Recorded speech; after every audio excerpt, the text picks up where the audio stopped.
Hello everyone, my name is Miss Alissa and I'm here to deliver a middle grade book tasting.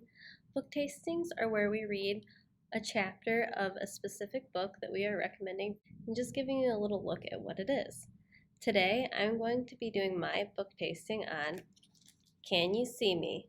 Written by Libby Scott and Rebecca Wescott and published by Scholastic Press. I will be reading the first chapter.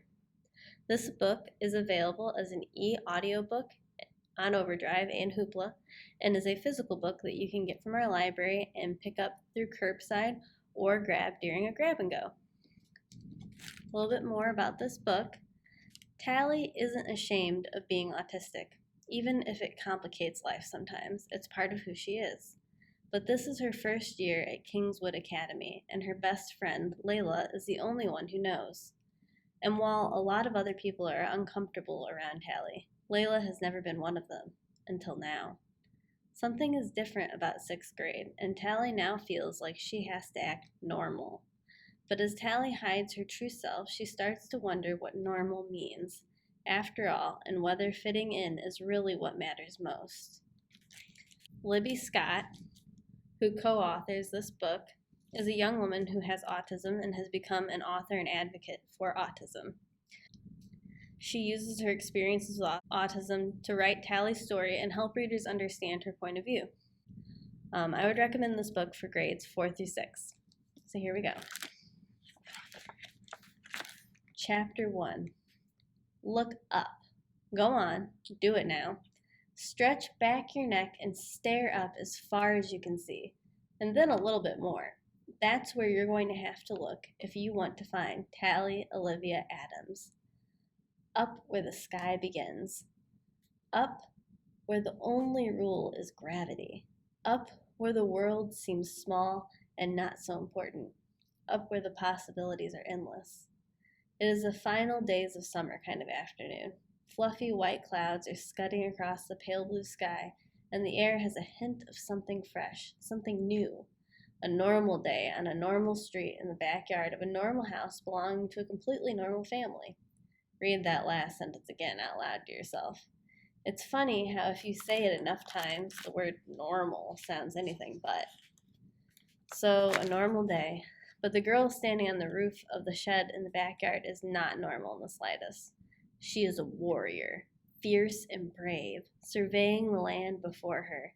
She's a mountain climber, pausing for breath after scaling the heady heights of Everest. She is a trapeze artist, about to step out onto the wire and dazzle the crowds beneath her. Her foot rises in the air, shaking slightly as she contemplates the drop. One wrong move and it will all be over. Hey, get down! The shout makes Tally wobble, and for a split second it seems as if she will tumble to earth. But then her foot makes contact with the roof, and she lowers herself to the ridge, sitting with her legs dangling out in front of her. You nearly made me fall, Tally glares at Nell accusingly. Are you trying to kill me? Nell puts her hands on her hips. You seem to be doing a good enough job of that by yourself. What are you doing? You know Mom and Dad said that you aren't allowed to go up there anymore, not after last time. Tally shrugs. It's my place. I'm practicing the things I learned in circus school last week, and I can't think anywhere else. It's summer vacation, Nell taps her foot impatiently. There isn't anything to think about, so just get down. Tally wonders if her sister has always been this unimaginative, or if it's something that happens when you start high school. If that's the case, then she's even less eager for this week to be over and September to begin. Is it true that people flush your head down the toilet when you're in 6th grade? She asked Nell. Because if it is, then I won't be able to drink anything all day in case it makes me need to use the bathroom, which means that I will be seriously dehydrated and my brain won't work very effectively, and I'm probably going to fail every single test. And it won't even be my fault because all I'll be trying to do is stay as far away from the school bathrooms as humanly possible. Nell snorts. Only the mouthy kids that don't know when to shut up. A warm breeze flutters through the yard, picking up the leaves that have fallen onto the lawn. They weren't there last week, and their russet red shine against the long green grass is a reminder that summer can't last forever. Her days at home are numbered. What happens if I get lost? Tally's voice is quiet. Nell pushes her hair out of her eyes and squints up at the roof. Then the two-headed monster that lives in the janitor's closet will find you, she says as menacingly as she possibly can, and it will drag you in and keep you hostage among the brooms and mops and buckets, and you will have to stay at school for the rest of your life. Tally doesn't even blink. She isn't afraid of made-up monsters. There are far scarier things roaming the school quarters than two-headed beasts. She's very sure of that. Come on, Tally. Nell's impatient now. Get down from there. I'm totally not in the mood for Mom and Dad giving me another lecture about how I should be keeping an eye on you like you're some kind of baby or something. I'm not a baby, and I didn't ask you to come out here. Tally glares down at Nell. Just go away and pretend that you didn't see me. Well, you're lucky it was me that caught you and not them. Nell frowns, imagining the argument that would have followed if her parents had spotted their youngest daughter on top of the shed. Tally shakes her head. She doesn't feel very lucky to have moaning, nagging, boring Nell ruining her thinking time. You'll be grounded for a week if they see you up there, warns Nell. They won't even let you into the backyard if they think they can't trust you. Tally looks away from her big sister and across the fence toward the street. She knows that if she stands up, she can see between the houses and as far as the park. She can see further than Nell can. Up here, she is weightless and free, the opposite of grounded. Where are they? She asks Nell. Mom and Dad. Nell glances back toward the house, which is almost hidden by the old apple tree, sagging under the weight of all the unpicked fruit. The entire yard has turned into a jungle this summer. They're out by the front gate talking to Mrs. Jessup and her gross dog, she tells Tally. I don't know how she can take it for walks when it looks like that. It's embarrassing. It's not Rupert's fault that he's got 3 legs. Tally is unimpressed with Nell's attitude. Don't be so horrible. Think about how you'd feel if you had 3 legs. You wouldn't like it if people thought you looked gross, would you? Nell rolls her eyes. Whatever. Now get down before they come out here and see you. She waits for a response, but Tally isn't listening. Instead, she is clambering to her feet and balancing on the roof, shading her eyes with one hand as she peers into the distance. I think there's a fair going up in the park. There's a load of people and trailers, and I can see a big truck that looks like it has bumper cars in the back. What? Nell squints up at Tally. That can't be right. The fair isn't coming for months.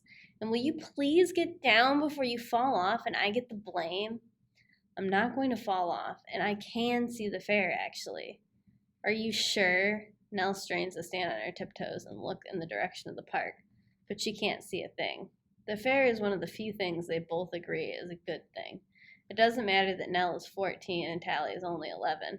When the fair is in town, they are both equally excited. Tally plants her feet more firmly and leans forward, trying to identify the different trucks and vans. I think I can see the twirler, and there's something that could be part of the carousel. It looks like one of the horses, anyway. There's a sound of scrambling beneath her, and suddenly Nell's head pops up from the top of the ladder. Where? Are you sure it's actually setting up in our park? Her voice is eager, with an added tinge of apprehension. This wouldn't be the first time that Tally has gotten things wrong. See for yourself. Tally waves her hand toward the distance. If you don't believe me. There's a moment of hesitation, and then Nell climbs the last few rungs and crawls her way up the roof to where Tally is standing. I still can't see anything. I can see the haunted house. Tally looks down at Nell, a huge beaming smile spreading across her face. I really can. It's too much for Nell. She pulls herself to her feet and balances alongside Tally on the ridge of the shed, her hand reaching out and gripping Tally so tightly that the blood throbs and hums in her fingers. You're right, it is the fair. I told you. Tally doesn't mind her sister's lack of faith. She knew that she was right all along. Together, they watch as the trucks are opened and machinery is pulled out and assembled. It's almost magic, the way the ordinary, clunky bits of metal fit together to create something so brilliant. I'm sorry that I was being stupid about you starting 6th grade, murmurs Nell. You don't need to worry, Tally. I'll be right there if you need me, and it's not that scary. Nobody is going to flush your head down the toilet, I promise. You'll be fine. School is way less frightening than the haunted house, and you can handle that. Tally doesn't reply, because this is a very ignorant thing for Nell to have said, and sometimes ignorant comments are best ignored. You can't compare the haunted house to Kingswood Academy. It just doesn't work. The haunted house is Tally and Nell's thing, and they always go together. Tally loves the delicious thrill of the spooky music and weird sound effects in the way that no matter how many times she's been on the ride, she always jumps in her seat when the sinister rattling skeleton lurches out at them toward the end. But most of all, she loves the rules that are written down on the board at the entrance. Do not get out of the vehicle. Keep your hands inside the vehicle at all times. Do not eat or drink on the ride. Tally doesn't usually like rules, especially if they come from other people. But these rules are different. They feel helpful and they keep her safe. And anyway, the haunted house is just pretend. But Kingswood Academy is real. And she knows that while there are plenty of rules, the ones that really matter aren't written down anywhere. We have to persuade Mom and Dad to let us go to the fair, says Nell, squeezing Tally's hand. We have to, which means that we can't let them find us up here. And because Tally wants to go to the fair just as much as Nell does, she lets her sister pull her toward the ladder and back to solid ground.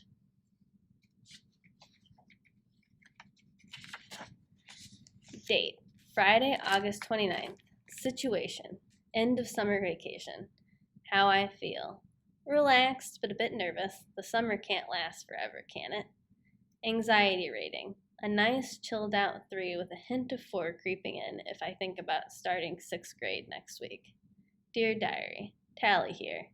Well, I'm actually Natalia, but my friends call me Tally, and so does my family.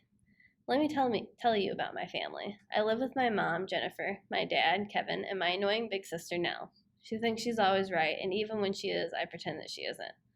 One thing that you should probably know about me early on is that I'm autistic. I have autism. Although autism can sometimes hold me up a little in life, my parents say it's a superpower, and I like to believe that. The rest of the world hasn't caught up with us yet, though, and some people seem to think that being autistic is like being a different species. Some people treat me like an alien when all I want is to be treated like any other 11-year-old. I'll admit that what also sometimes makes people treat me differently is the fact that I wear a tiger mask a lot of the time. I just feel secure and safe in it. When I'm wearing my mask, I don't have to make eye contact. Why are people so obsessed with this anyway? Or pretend to smile at people? I can't catch germs in it, and people tend to leave me alone when I'm wearing it. What's not to love? Though Nell doesn't love it. She finds it excruciatingly embarrassing when I wear it in public. She even tried to hide it once. The mask is Nell's arch enemy. I like that. Evil laugh. Mom gives me this diary so that I can write down how I'm feeling. She says that it might help me to understand my own experience of autism better and how I cope or don't cope in different situations, particularly when I get anxious or scared, which happens a lot, by the way. To be honest, the first time she suggested this to me months back, I point blank refused. But today I've decided to give it a try, though I can't see what good it will really do since I already know this stuff about myself. I guess I could let my family read this diary one day so they can understand my experience of autism better. Yeah, that could work. My mom spends her life researching autism online. Whenever I use the family computer after her, there's always some article left open about supporting your autistic child by some autism expert. But she never asks advice from the autism expert she lives with, me. I'm not saying I'm an expert on what it's like for all autistic people, only for me. But that's the point, really. Although autism might be classified as one thing, and some autistic people can have similar traits, no 2 people will be autistic in exactly the same way. That's why it took years of my mom arguing with people before I was diagnosed. I can do things that people think you can't do when you're autistic. I can socialize when I have to. I can put on my best character when I need to. And I can make eye contact when I force myself to.